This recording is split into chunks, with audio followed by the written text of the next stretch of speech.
नमस्कार साथियों, मेरे YouTube चैनल पर शिक्षा विभाग से संबंधित नवीनतम अपडेट्स पाने के लिए सब्सक्राइब कीजिए, बेल आइकन को प्रेस कीजिए और ऑल नोटिफिकेशन को ऑन करके रखें, जिससे नवीनतम अपडेट्स आपके मोबाइल पर तुरंत मिल सके। चलता रहता है।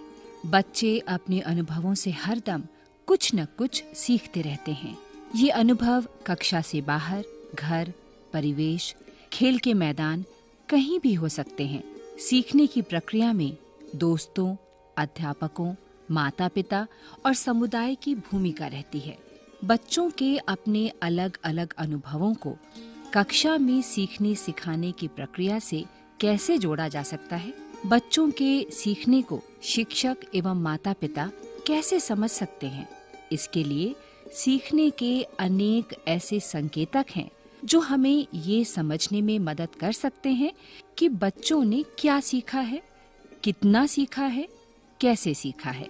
कक्षा में सीखने सिखाने के क्रम में बहुत सी छोटी बड़ी गतिविधियां होती हैं, पर उसका आकलन हम नहीं करते।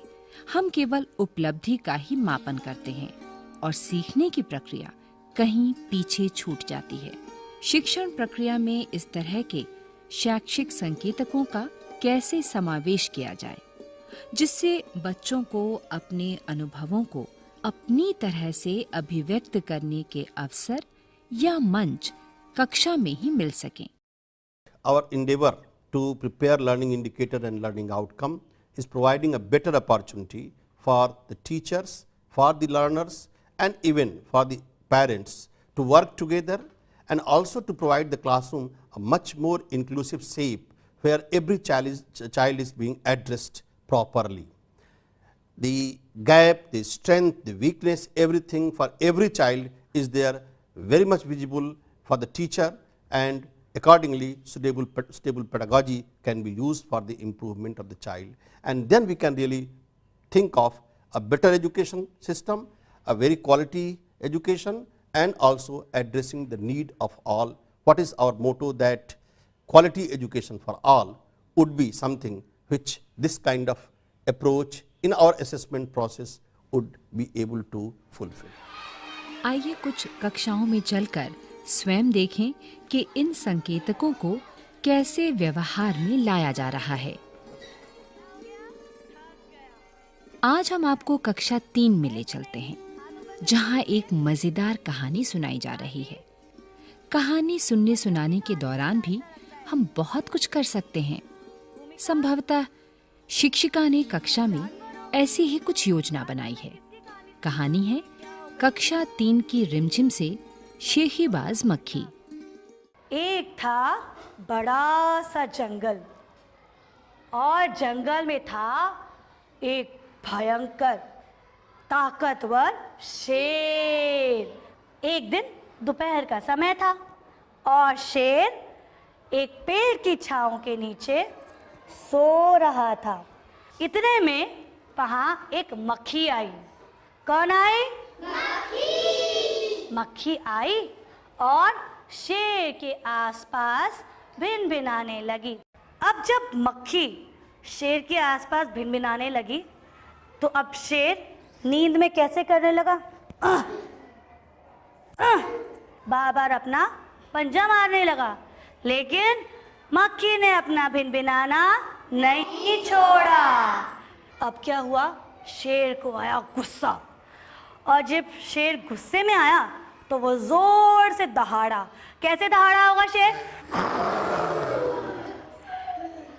शेर ने कहा, मक्खी मुझे तंग कर रही है, सोने नहीं दे रही, भाग जा वरना मार डालूंगा।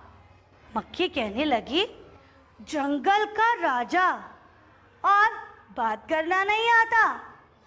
जैसे ही उसे लगा कि वो उसके कान के पास आई, उसने जोर से पंजा उठाया और जोर से अपने कान के पास पंजा मारा। भाषा की कक्षा में सुनना बोलना सीखने सिखाने की प्रक्रिया का एक अहम हिस्सा होता है। दरअसल इस प्रक्रिया में भाषा सीखने की अनेक संभावनाएं समाहित हैं। पाठ की कहानी को जब शिक्षिका अपने शब्दों में हाव भाव पूर्ण तरीके से सुनाती है तो बच्चों में श्रवण क्षमता का विकास करने, अनुमान लगाने और कहानी की घटनाओं को अपने पूर्व अनुभवों से जोड़ने के अनेक मौके मिलते हैं। आप मुझे ये बताओ कि मक्खी और कहाँ-कहाँ बैठती है? मैम, कचरे के ढेर के पास। मैम, मिठाइयों पर। मैम, नाली के आसपास। मैम, घर में। मैम, जहाँ पर सड़ी हुई चीजें होती है वहाँ पर देखिए मैम।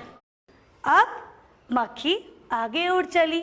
वहाँ एक लोमड़ी भी थी और लोमड़ी ने कहा, तुम्हारे चर्चे तो मैंने दूर दूर तक सुने हैं।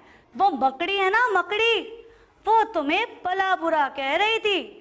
जब मक्खी ने लोमड़ी की बात सुनी तो मक्खी को बहुत क्या आया? गुस्सा। बहुत गुस्सा आया। तो उसने क्या किया होगा अंकित? मैम, मक्खी को जब गुस्सा आया होगा तो फिर मक्खी ने मकड़ी के पास गई होगी। तो फिर मकड़ी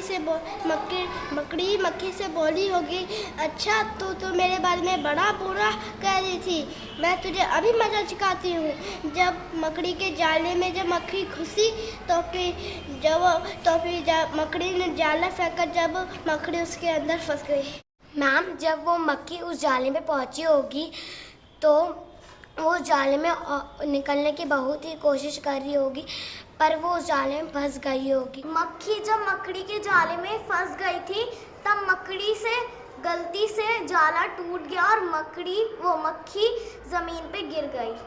मैम, मकड़ी से आने से पहले छुपकली आते उसे खा गई होगी। मक्खी और मकड़ी की लड़ाई हुई होगी और मक्खी जीत गई होगी। मकड़ी मक्खी को खा गई होगी।